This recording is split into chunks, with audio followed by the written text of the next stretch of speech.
자, 이제 말씀을 전하겠습니다. 오늘 말씀은 고린도전서 강의 38번째 시간, 귀신과 교제하는 자가 되지 말라라는 제목으로 드리는 말씀입니다.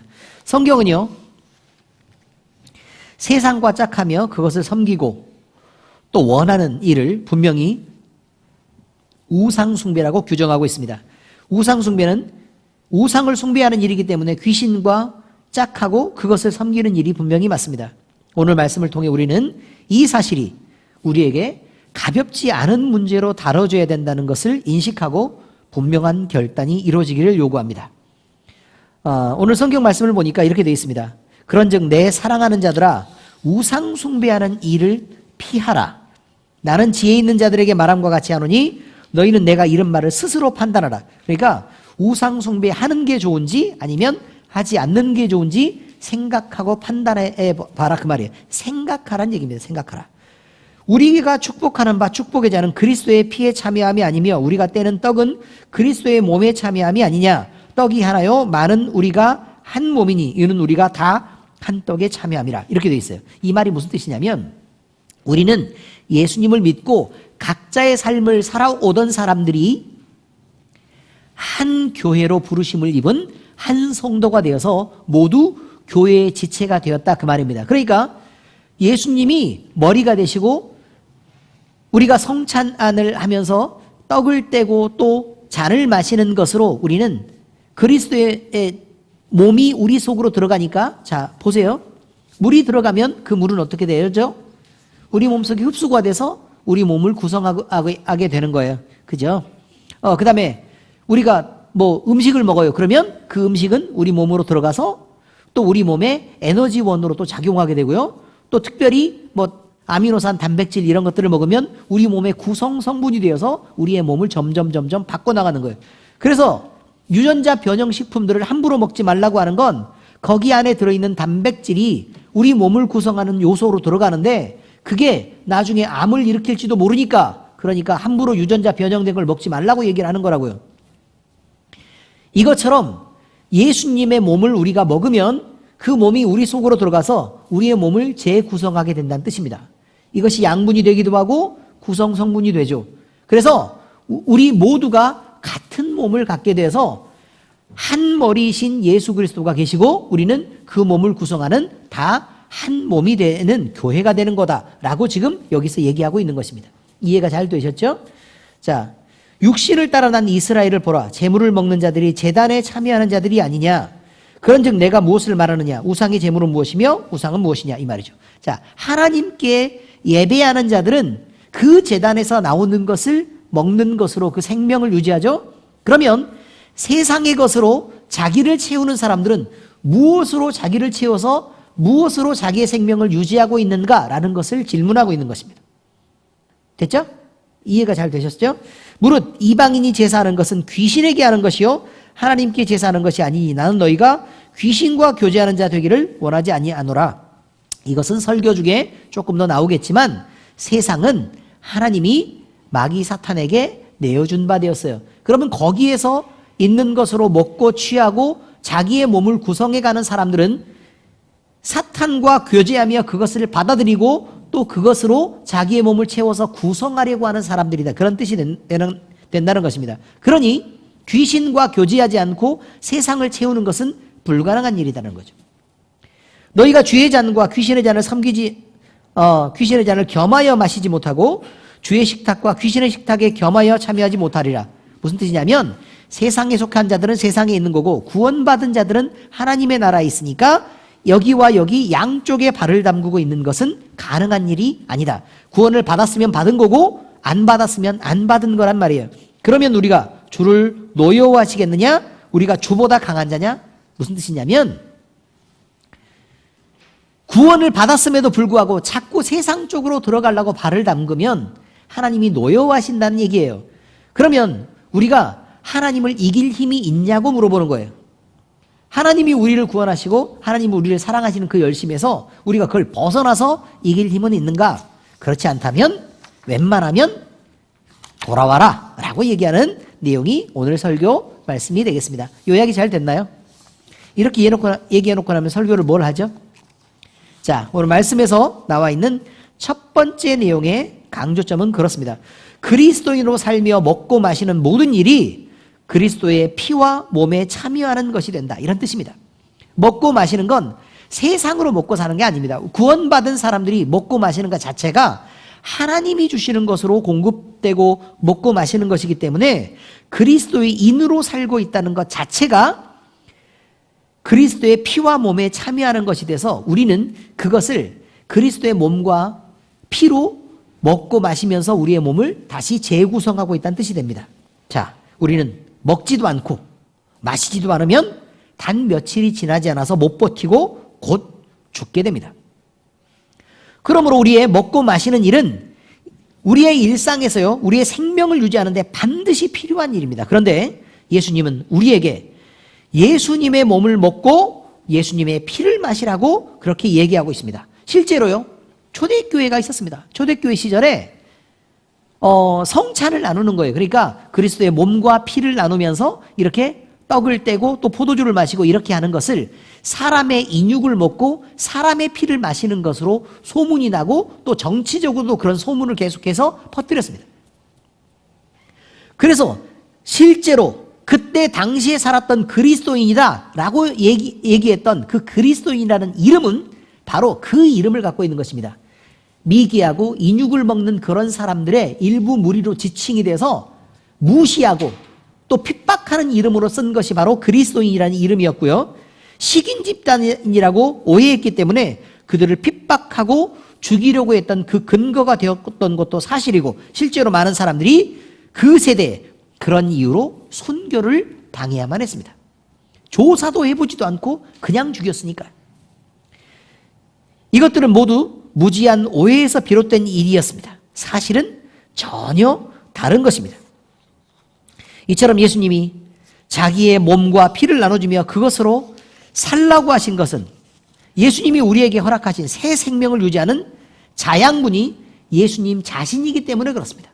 예수님이 공급하시는 것으로 살아야 그 생명이 피어나지 세상이 공급하는 것으로 살면 그 생명은 점점 죽음을 향해 나가는 것입니다. 영생하는 새 생명은 세상의 양분으로는 채워질 수가 없는 것입니다. 세상에 주는 양분, 또 그 속에서 세상에 주는 양분 그 속에는 영혼을 맑게 하는 생명력이 없습니다. 그 속에는 하나님을 보게 하고 생각나게 하는 거룩함도 없습니다. 그저 배를 채울 뿐입니다. 하나님을 예배하게 하는 간절한 진심도 피어오르지 않습니다. 세상을 즐기게 할 뿐입니다. 그 속에는 자기를 희생하는 이타적 사랑도 존재하지 않습니다. 그저 이기적으로 나 하나만 더 세우려고 할 뿐입니다. 그러므로 세상이 주는 그것은 우리에게는 결과적으로 허무와 상실감만 안겨줄 뿐이지 생명을 줄 수 없다는 것입니다. 왜냐하면 세상은 사탄에게 허락된 것이기 때문에 그렇습니다. 그런데 그리스도인으로 살며 먹고 마시는 모든 일은 그리스도의 피와 몸에 참여하는 것이 되기 때문에 그러므로 우리는 헛된 종말을 그 마지막을 위해서 사는 사람이 아니라 영생하는 하나님의 나라를 바라며 영생을 꿈꾸고 영원한 생명을 가지며 사는 사람이 되는 것입니다. 이것이 그리스도인이고 이런 삶이 그리스도인의 삶이라 그런 뜻입니다.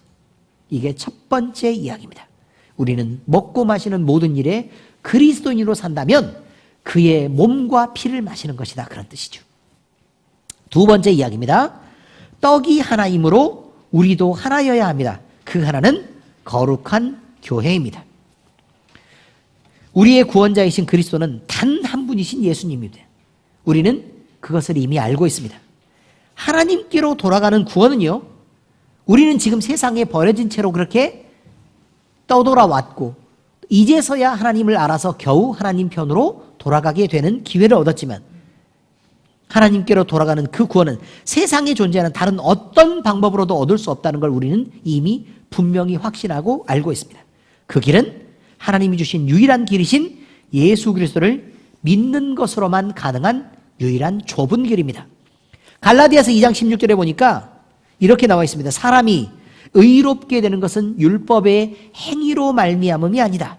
오직 예수 그리스도를 믿음으로 말미암는 줄 알므로 우리도 그리스도 예수를 믿나니 이는 우리가 율법의 행위로서가 아니고 그리스도를 믿음으로써 의롭다함을 얻으려 함이라. 율법의 행위로서는 의롭다함을 얻을 육체가 없느니라. 결국 자기가 세상에서 세상적인 기준으로 얼마든지 옳고 의롭게 살려고 노력해서 사람들이 인정하는 사람이 결국 되었다고 할지라도 사람은 결국 자기 속에 있는 죄의 속성을 피할 수가 없다는 것입니다. 결국 죄를 짓게 되고 결국 망하게 됩니다. 결국 죽게 되죠. 그러나 예수 그리스도를 믿으면 그 모든 죄에서부터 우리는 온전히 사하심을 얻습니다.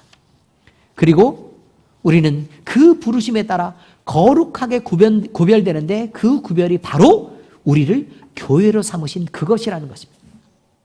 교회는 예수님이 그리스도라는 유일한 터 위에 세워져 있고 그것이 교회입니다. 교회는 예수님이 머리가 되시고 우리는 그 지체가 되어 하나로서 엮이고 하나로 묶이며 하나로 살고 또 한 몸이 되어서 일하고 또 하나로 능력이 있으며 하나로 즐거워하는 것입니다. 마태복음 16장 15절에서 19절 이렇게 묻습니다. 제자들을 불러놓고 예수님이 이르시되 너희는 나를 누구라 하느냐? 시몬 베드로가 대답하여 이르되 주는 그리스도시요 살아계신 하나님의 아들이시니이다. 예수께서 대답하여 이르시되 바요나 시몬아 내가 복이 있도다. 이를 내게 알게 하니는 혈육이 아니요 하늘에 계신 내 아버지시니라. 또 내가 내게 이르노니 너는 베드로라. 내가 이 반석 위에 내 교회를 세우리니 음부의 권세가 이기지 못하리라. 내가 천국 열쇠를 내게 주리니 내가 땅에서 무엇이든지 매면 하늘에서도 매일 것이요 내가 땅에서 무엇이든지 풀면 하늘에서도 풀리리라 하시고. 이건 단지 베드로에게만 얘기한 게 아닙니다. 주는 그리스도시요 살아계신 하나님의 아들이라고 자기의 신앙을 고백하는 모든 교회에게 하신 말씀입니다. 그런데 교회는 결국 무엇을 이기냐면 음부의 권세를 이기게 된다. 지옥의 권세, 마귀의 권세, 사탄의 권세를 결국 이길 능력을 가졌다는 것입니다. 그리고 그 능력에 무엇을 더하냐? 천국에서 땅에서 매면 하늘에서도 매는 또 땅에서 풀면 하늘에서도 풀리는 그 일이 우리의 입술을 통해 선포되고 그 일이 이루어지는 권세를 우리는 가졌다는 뜻입니다. 우리는 놀라운 권세를 가졌습니다. 예수님과 우리가 하나라는 것은 우리 안에 예수님이 계시고 우리는 거룩한 주님의 교회가 되었다는 뜻입니다. 우리는 주 안에 있고 주님의 손과 발인 지체로 살아간다는 것을 또 의미하고 있습니다. 그러므로 교회된 우리는 하나님을 예배하고 섬기는 일 역시 예수님이 머리고 우리가 그 몸의 지체라면 예수님이 하신 것처럼 주님을 예배하는 일도 우리가 그렇게 성공해야 되는 것입니다. 뿐만 아니라 예수님이 가지신 하나님의 풍요가 있습니다. 은사의 풍요함이 있고 영적인 능력의 풍요함이 있고 그리고 예수님이 말씀하신 것은 세상 속에서 이루어지게 하는 능력이 있습니다.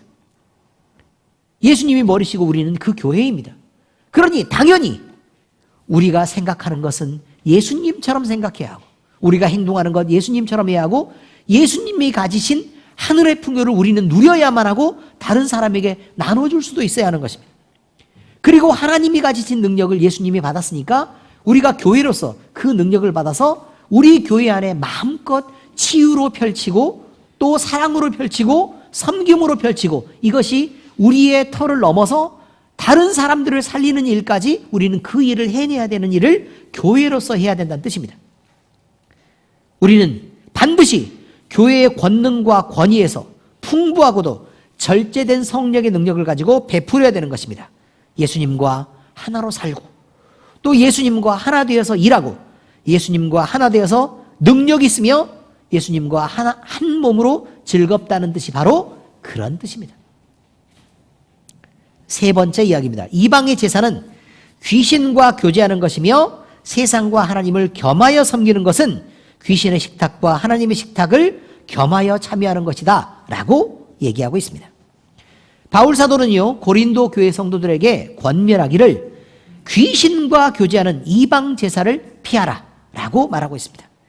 그런데 이방 제사는요 그것을 섬기고 또 지키는 사람들이 그저 죽은 부모의 유지를 저는 섬기고 있어요 라고 핑계하거나 또 저는 조상을 존중하고 그 뿌리를 잘 존중하고 있는 것입니다 라고 이야기하거나 우리 조상은 훌륭한 가르침이 있었기 때문에 그 가르침을 섬긴다고 핑계를 하지만 성경은 그것이 그들이 주장하는 그 주장대로의 문제가 아니라고 판단하고 있습니다.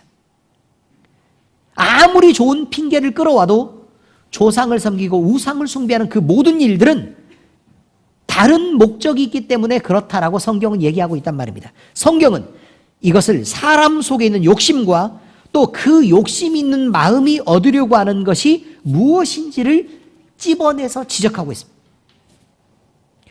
그들이 마음으로 실제 원하는 것이 과연 무엇일까요? 결국 세상에서 누려야 할 물질과 그 향락이라는 것입니다. 만약에 조상을 섬기고 애써 제사를 드리는데도 물질도 오지도 않고 향락을 기대하지도 않는다면 과연 그들이 그 제사를 계속하겠냐는 뜻입니다. 그것을 위해 이미 죽어 아무런 영향도 줄 수 없는 죽은 조상을 섬기기도 하고, 다시 말씀드리면 이거예요.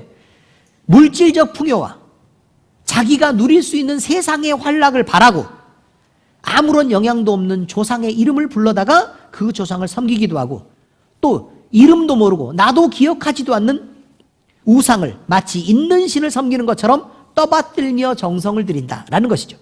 또 각종 산을 섬기고 바위를 섬기고 당장 배에서 떼버려도 되는 나무를 섬기고 또 없는 신을 섬기는 것처럼 짐승까지도 신으로 떠받들며 그 짐승에게 자식을 달라고 하고 복을 달라고 하고 돈을 달라고 외치고 있는 그 무식함들을 드러내고 있는 것입니다. 어떻게 하나님을 섬기는 일은 어리석은 일이 되고 세상의 짐승을 우상 삼는 일은 어리석은 일이 아닙니까? 참으로 불쌍한 일이 아닐 수 없습니다. 그래서 오늘 말씀에 그렇게 말하고 있습니다. 그런즉 내 사랑하는 자들아 우상 숭배하는 일을 피하라. 땡땡땡땡 하고 그런즉 내가 무엇을 말하느냐? 우상의 재물은 무엇이며 우상은 무엇이냐? 이렇게 질문하고 있는 것입니다. 이런 이방인의 제사는 마음에 하나님을 비워낸 후라야 가능해지는 것입니다. 마음에 하나님을 채우고 어떻게 우상에게 제사할 수 있겠습니까? 말도 안 되는 일입니다. 왜냐하면 하나님은 더러운 죄와도 동거하실 수 있는 분이 아니고 두 주인을 섬기는 마음에 하나님은 경쟁하면서 내가 그 자리를 차지할래 라고 차지하시는 분이 아니기 때문에 그렇습니다.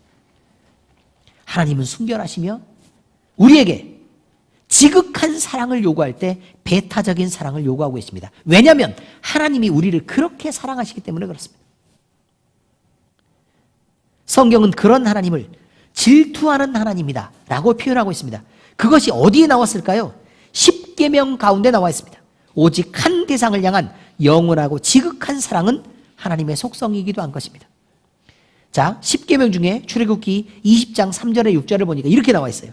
너는 나 외에는 다른 신을 내게 두지 말라. 너를 위하여 새긴 우상을 만들지 말고 또 위로 하늘에 있는 것이나 아래로 땅에 있는 것이나 땅 아래 물속에 있는 것에 어떤 형상도 만들지 말며 그것들에게 절하지 말며 그것들을 섬기지 말라.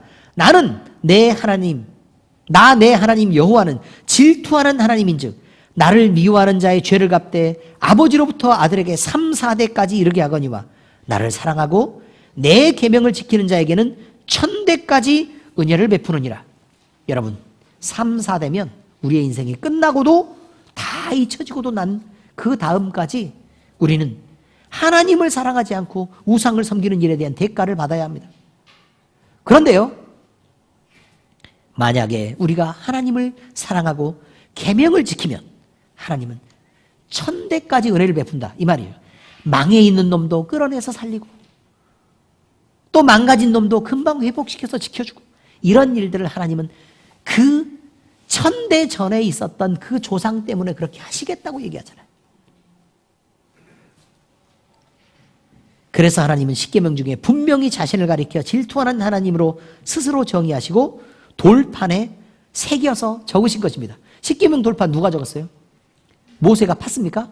모세는 깨뜨린 후에도 돌판을 만들었지 돌판에 새기지 않았습니다.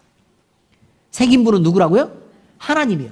하나님이 자존심 상하게 자기의 이름을 적으면서 뭐라고 적었다고요? 나는 질투하는 하나님이다. 이렇게 적었다 그 말이에요. 왜요? 그렇게 해도 사랑의 대상에게는 그게 부끄러움이 아니기 때문에 그렇습니다.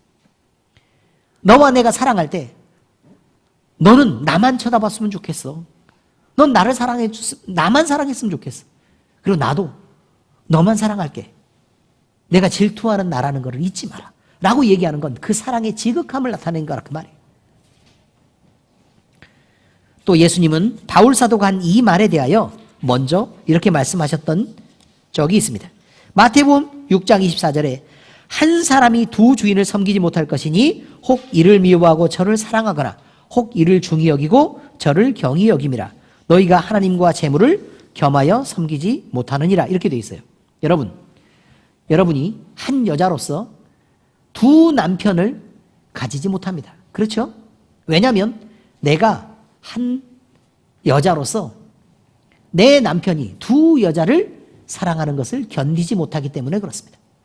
그렇지 않습니까? 나를 더 사랑해도 그 여자 품에 안긴 것을 상상할 수가 없습니다. 하나님이 그렇단 얘기입니다. 이어지는 말씀은 바로 이것입니다. 마태복음 6장 25절에서 33절입니다. 24절에 뭐라고 나와 있다고요? 두 주인을 섬기지 못한다 라는 말이 나와 있고 겸하여 섬기는 것은 아니다.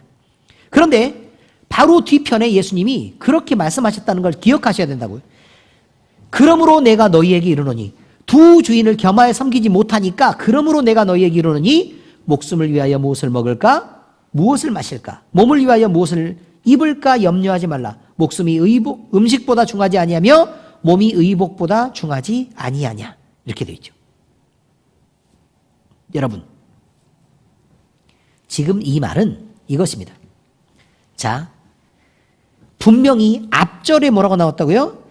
한 사람이 두 주인을 섬기지 못할 것이다 라고 나왔습니다.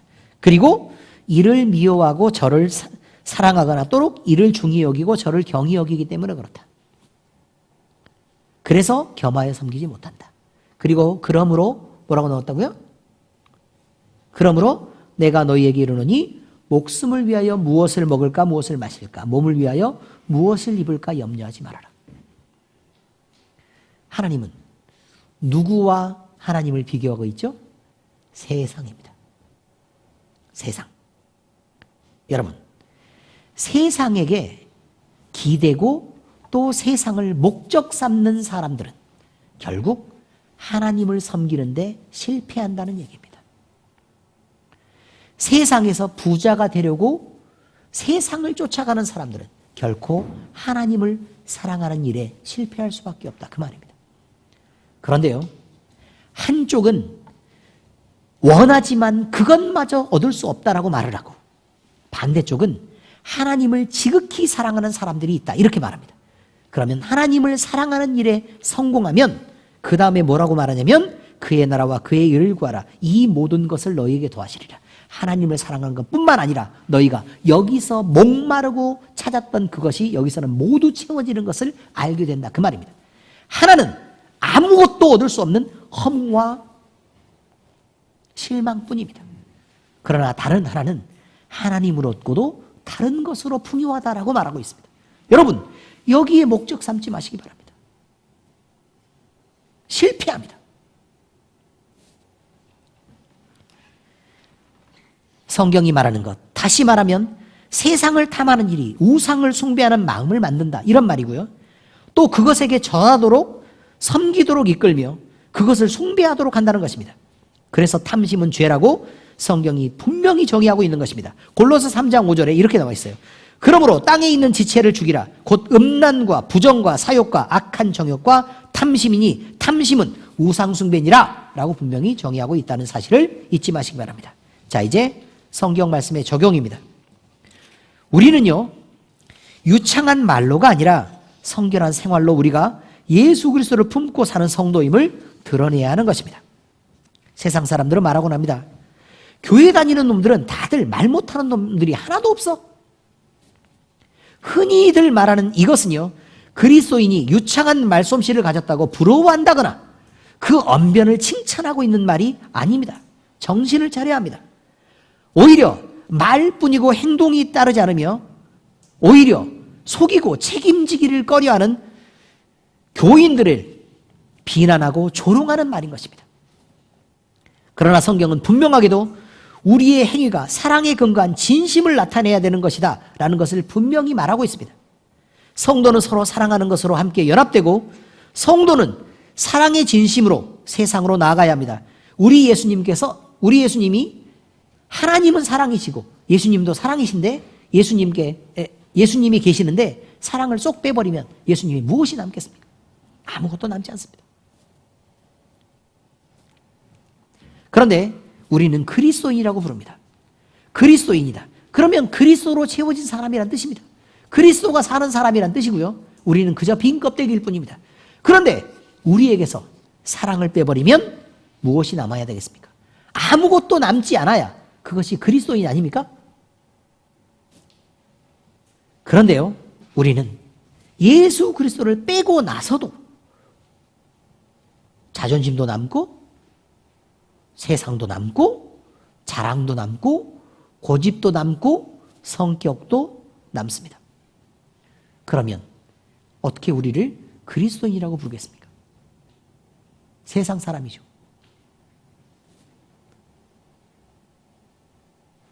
그리스도인이란 우리 속에 예수님 외에 아무것도 없어서 예수님을 빼버리면 아무것도 남지 않는 사람이 그리스도인이어야 합니다. 그러므로 우리에게서도 사랑을 빼면 예수님이 사랑이시니까 우리도 사랑이 없으면 아무것도 아니어야 된다는 뜻입니다. 데살로니가전서 3장 12절에서 13절에 보니까 또 주께서 우리가 너희를 사랑함과 같이 너희도 피차간과 모든 사람에 대한 사랑이 더욱 많아 넘치게 하사 너희 마음을 굳건하게 하시려고 우리 주 예수께서 그의 모든 성도와 함께 강림하실 때에 하나님 우리 아버지 앞에서 거룩함에 흠이 없게 하시기를 원하노라. 우리가 거룩하고 흠이 없으려 그러면 우리가 사랑으로 가득하게 채워져야 된다는 뜻이에요. 왜냐하면 예수님이 사랑이시니까. 예수님으로 채워지려면 사랑으로 채워져야지 그 외에 다른 어떤 다른 것으로 채우려고 하는 건 다 사기 행각이라 그 말이에요. 다른 어떤 유대감으로도 채워줄 수가 없다 그 말이에요. 농협 다니는 것으로 묶이지 않습니다, 여러분. 아시겠습니까? 뭘로 채워진다고요? 예수님의 사랑의 묶음으로 우리는 채워지는 것입니다. 자, 두 번째입니다. 하나님을 두고 세상과 타협한 것은 이미 넘어진 것입니다. 로마서 5장 12절에 보니까 우리가 사는 세상에 관한 이야기와 죄에 연관된 이야기가 거기 등장하고 있습니다. 잘 보셔야 합니다. 로마서 5장 12절 그러므로 한 사람으로 말미암아 죄가 세상에 들어오고 죄로 말미암아 사망이 들어왔나니 이와 같이 모든 사람이 죄를 지었으므로 사망이 모든 사람에게 이르렀느니라. 자, 그럼 세상은 무슨 세상이라고요? 죄의 세상이라고요. 그럼 죄의 세상에 살면 사람은 죄의 세상에 사니까 죄인인 거예요. 대한민국에 살아요. 그럼 국적을 뭘로 하죠? 대한민국 국민이라고 말하는 것과 똑같은 얘기입니다. 내가 대한민국을 범했어요? 그런 뜻이 아니죠. 대한민국에 살기 때문에 대한민국의 국민으로서의 의무와 권리를 다 같이 하는 것이다. 이런 말입니다. 죄의 세상에 살아요. 그럼 죄가 다스리고 죄가 권력을 휘두르는 세상에 사는 그 사람을 뭐라고 얘기하냐면 죄인이다. 이렇게 얘기합니다. 여러분이 내가 죄를 지어서 죄인이다. 그런 의미의 말보다는 조금 더 확장된 의미의 죄인인 것을 우리가 분명히 알고 있어야 합니다. 그럼 죄인이에요. 그럼 죄의 세상에서요, 우리는 죄의 세상이 요구하는 것을 들어줄 수밖에 없고, 왜요? 우리 세금 내잖아요. 그렇지 않습니까? 군대 가야 돼요. 그래서 죄의 세상이 그것처럼 죄의 세상이 요구하는 요구를 들어줄 수밖에 없고, 죄가 주는 것을 받아 먹을 수밖에 없는 거예요. 죄가 펼치는 시스템대로, 그 질서대로 움직일 수밖에 없다고요. 그래서 죄인이라고 부른다 그 말입니다. 여기서 우리가 분명히 보아야 될 확인은 세상은 죄로 채워져 있고 그 속에 사는 죄인은 반드시 그 결과로 사망에 이르게 된다는 뜻입니다. 반대로 예수님을 믿으면 죄를 벗고 구원을 얻습니다. 그러면 다시는 사망 권세 아래서 괴롭힘을 당할 필요가 없다는 뜻이 됩니다. 그런데 하나님을 모신다고 하는 사람들이 세상과 타협하는 일은 너무나도 비일비재한 일입니다. 하나님이 우리를 먹이신다고 하는 사람들이요, 세상의 일에 빠져 하나님을 섬기는 일을 뒷전으로 밀어놓습니다. 어떻게 이게 하나님을 섬기는 사람입니까? 그러면서 복을 달라, 치유해달라, 성령 충만을 구한다. 말들이 많습니다. 성경은 분명히 말하고 있습니다. 세상은 하나님과 반대편에 서 있고 그것을 섬기는 자들은 이미 하나님을 버렸다고 말합니다. 그래서요, 복을 달라. 이것은요, 하나님을 섬기고자 하는 것이 아닙니다. 세상에 즐거움을 얻으려고 하는 것입니다. 치유해달라. 이것도 하나님을 섬기고 예배하고자 하는 것이 아닙니다. 하나님께 봉사하고자 하는 것이 아닙니다. 자기가 건강해서 신나게 잘 놀겠다는 뜻입니다. 성령 충만을 구한다. 이것 역시요, 성령 충만을 구하면 하나님 뜻대로 살 것처럼 보이죠. 아니요. 이 사람들이 요구하는 건 교회 안에서 권세를 잡고 싶다는 뜻입니다. 이것은 세상 일입니다. 이렇게 교회를 다니고 이렇게 하나님을 섬기는 자들은 이미 하나님을 버린 것입니다. 세 번째, 하나님은 포기도 없고 지지도 않습니다. 결과는 결국 하나님의 섭리대로 나타납니다. 여러분, 지금까지 우리가 한 말들만 쭉 보면요, 우리는 희망이 없습니다. 그런데 하나님의 열심이 우리를 가만히 두지 않습니다. 결국 우리를 살려내시고 우리를 구원하시려고 작정하신 그 일을 하나님은 반드시 이루어 가십니다. 그래서 우리에게 희망이 있습니다. 우리는 우리의 고집대로 하나님을 바꿔보려고 시도합니다. 소리를 지르면서 통성기도를 합니다. 주여! 또 산기도를 하러 올라가서 나무 뿌리채 몇 그루를 뽑았다라고 자랑하기도 합니다. 전보로 다니는 것처럼요, 사업을 시작하거나 자녀의 대입이 있거나 취업의 문제가 있거나 또 이성 간의 결혼 문제가 있거나 이러면 40일 새벽 기도를 작정하고 금식을 해야 됩니다. 작정 헌금을 하면서 하나님을 괴롭힙니다. 마음에 이미 정한 답을 이미 결정해 놓은 자들이 마치 하나님의 뜻에 순종하는 것처럼 기도라는 형식을 빌어서 하나님을 괴롭히고 있는 것입니다. 왜요?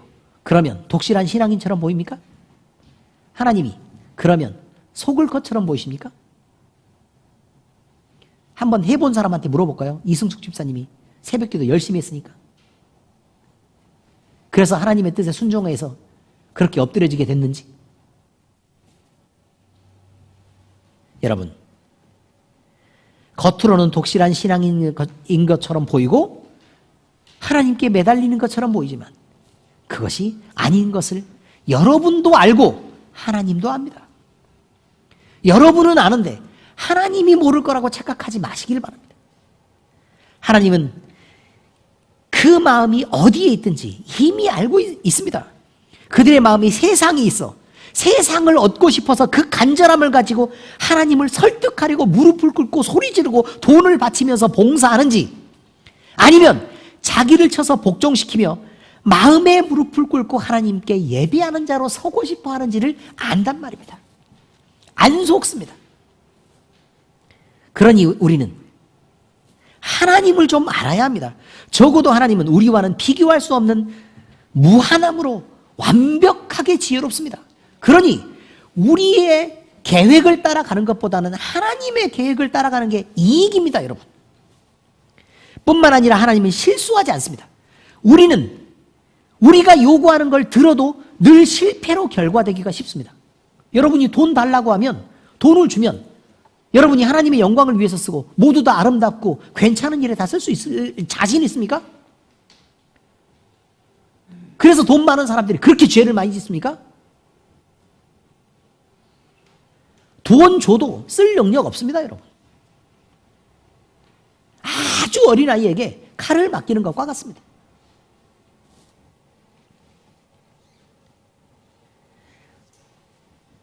여러분, 그 완벽하신 하나님, 실수가 없으신 하나님, 무한히 지혜로우신 하나님이 우리를 지극히 사랑하시고 또 우리에게 좋은 것만 주시려고 그렇게 노력한다고 성경이 적혀 있습니다. 그리고 하나님은 변하지 않는다고 적혀 있어요.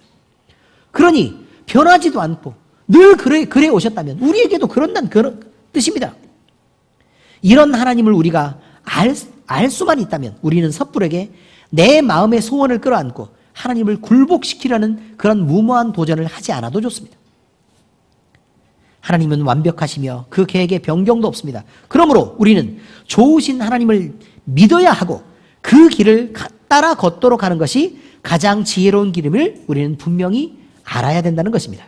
하나님의 섭리는 우리가 순종하든 순종하지 않든 반드시 나타날 수밖에 없습니다. 하나님은 지지 않습니다. 우리를 이깁니다. 그래서 우리에게도 희망이 있고 살 길이 있습니다. 내비뒀으면 반드시 죽었을 것입니다. 우리가 순종하면요, 그 길은 평탄한 길이 됩니다. 그런데 우리가 세상을 붙잡고 순종하지 않으면 그 길은 거칠고 험난한 길이 될 것입니다. 우리는 세상과 하나님을 겸하여 섬기지 말아야 합니다. 세상을 섬기는 일은 귀신을 섬기고 그와 교제하는 것입니다. 오직 우리 마음에는 사랑이신 예수님의 성령으로 가득 채우고 하나님의 뜻을 섬기며 순종하는 마음으로 살아야 될 것입니다. 그것이 그리스도인이며 바로 우리가 예수 그리스도가 머리 되신 그 교회입니다. 기도하겠습니다. 사랑이시며 영원한 섭리와 지혜로 통치하시는 하나님 아버지, 우리를 예수님 믿는 은혜 아래 있게 하시고 우리를 이끌어 성장하는 그리스도인 삼아주심을 감사드립니다. 우리 안에 주님의 성령을 채워주셔서 주님의 뜻을 알고 섬기며 살게 하심도 감사드립니다. 우리의 몸도 구분하여 하나님께 드리게 하셨고 우리의 마음을 구분하여 예배자로 서게 하심도 감사드립니다. 그러나 우리는 여전히 말이 앞서기만 하고 행동으로 열매 맺는 자라고 불리기에는 부족하기에 이를 데 없습니다. 또한 우리는 성령 하나님의 이끄심 속에 있으나 여전히 영적으로 감각이 떨어지며 늘 하나님 가까이에서 동행하면서 살아가지 않습니다. 이런 우리의 부족함을 불쌍히 여기시고 가르치시고 세워주시옵소서. 우리가 구원받은 그리스도인이라 불리는 모든 순간에 우리의 마음도 당당할 수 있도록 우리를 이끌어 주시며 하나님과 사람을 대하여 사랑하고 사랑받는 자녀로 살게 하시옵소서. 우리를 유혹하고 흔드는 모든 세상의 유혹들을 성령 충만하여 싸워 이기게 하시며 늘 주의 성령의 견인하심에 순종하게 하시옵소서. 이제 우리의 결단을 모아 드립니다. 순종하며 바로 서겠습니다. 노력하고 힘쓰며 성령 충만하게 채우며 살겠습니다. 주님이 도와주시옵소서. 이 모든 말씀 우리 주님 예수 그리스도의 이름으로 기도드립니다. 아멘.